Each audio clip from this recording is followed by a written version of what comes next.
Hi there, welcome to the video, and hello again to return viewers. Today, the second review I'm filming today on the 5th of January 2026, yes I have to keep thinking 2026 or else I'll say the wrong year, is this book, The Martians by David Barron. Now this is a non-fiction book which is very interesting. It kind of has all the elements which push my buttons. It's about space, astronomy, science, history, personalities, biography, all those type of things. It's all in a heady mix. So basically it is a look at when the media and the public and a large chunk of the scientific body went completely nuts for stories about life, possible life on Mars between, let's say, 1880 and the First World War.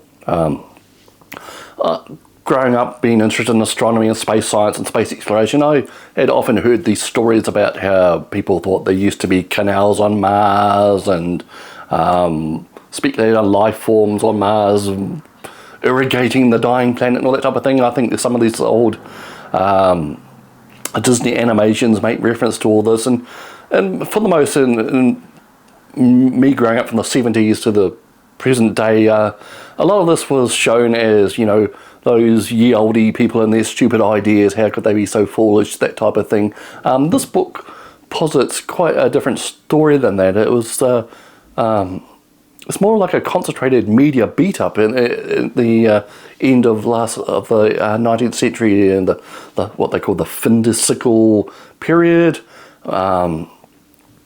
Yeah, so there's more to it than what I thought, and that was very interesting to know. So we basically start with Schiaparelli, I think Italian astronomer Schiaparelli, who mentioned seeing what he thought were lines on Mars, which he mentioned as canali, something which just meant lines, but this was misinterpreted, or maybe willfully misinterpreted in the Western media perhaps as meaning canals. And then we had the French Flammarion astronomer, who kind of popularized the idea and speculated on it.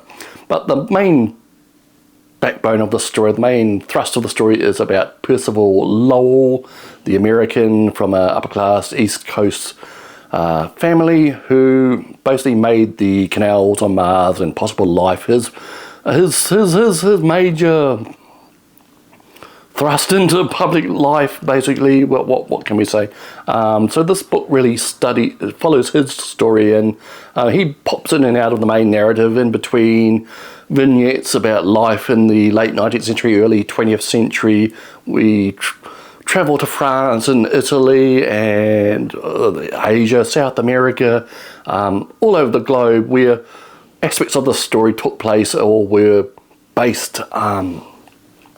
Like I said, it's very interesting. The stuff about Lowell himself was quite fascinating. It's not the type of stuff you'd get in popular astronomy books that I grew up reading. We find out all about his relationships and how he proposed to a young woman early in his career and she turned him down. As a result, he basically ran away to Asia, which was completely exotic to Westerners back then, and he became like our man in Asia, reporting on all the weirdness there.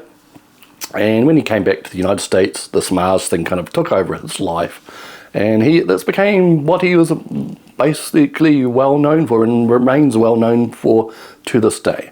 So we have the vignettes about life in the 19th and early 20th century, which are quite fascinating. I really hope there would be more of that type of thing in this book. There's a lot, but I feel like some of it was edited down or something, because this book isn't very massive. There could have been a lot more in this. I really enjoyed it when the author went off on tangents about various issues, the media, the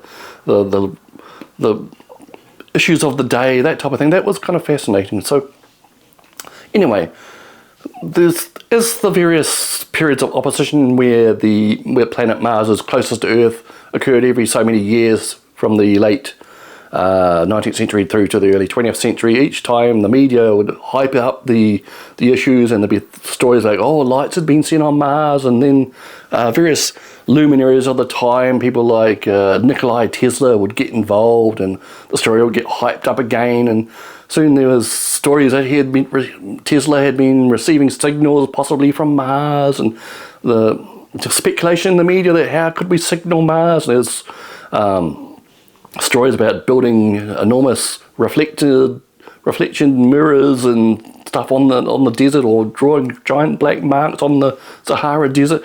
All sorts of things which fell apart under scrutiny, but this was the media temperature, or whatever you like to call it, of the time.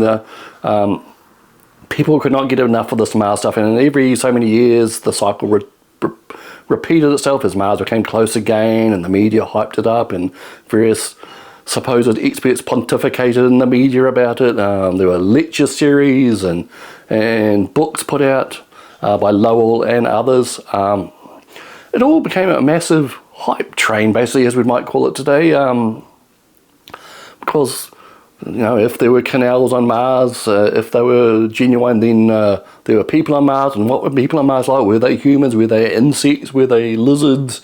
The media could speculate endlessly about this, and for a certain percentage of the population, this was all so very real, and it became a public issue.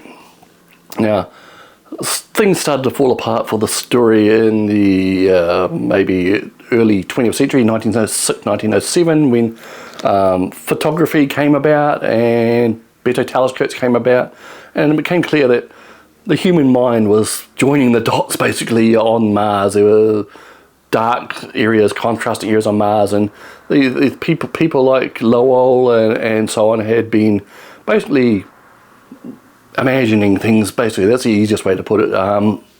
Their minds were joining the dots of areas on Mars, and when photography came about and better telescopes came about and better situated telescopes and better calmer air, it became clear that there were no canals, there were no dots on Mars, and Lowell would not back down on this, and to his dying day he believed in the canals and the life on Mars stuff. And it's quite a sad story about how he basically essentially went mad in the end, believing this stuff.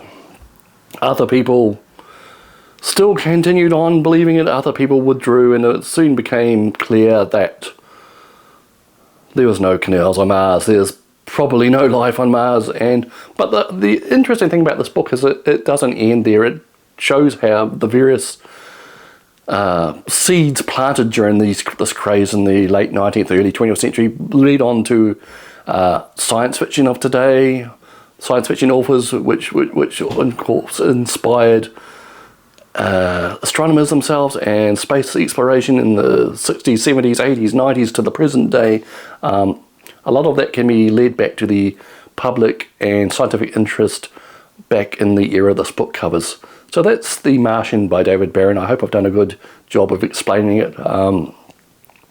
It kind of like captures an aspect, a certain time and condition of people. It's mainly dedicated to discovering the situation in the United States. The rest of the world does get a look in. The author himself visits France and Italy, Flammarion and Schiaparelli's observatories, first-hand accounts of their letters and so on.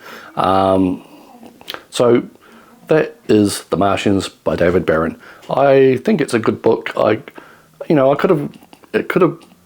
was hoping that would get me a little bit more immersive. There'd be more like life in those days. That's probably just my personal taste. I would have enjoyed more vignettes or whatever of life in those days and what was like. There's a lot in there. I was hoping for a little more depth in there.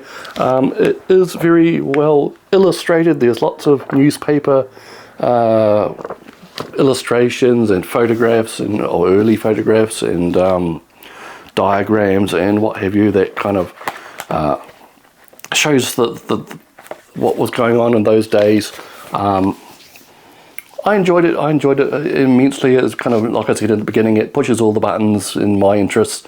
Your mileage may vary, but if you like history, if you like science, if you like astronomy, if you just like a look at a different time, a different place, and how it affected our current world, that would probably be a good book for you to look at. Okay, so that is The Martians by David Barron. Thank you.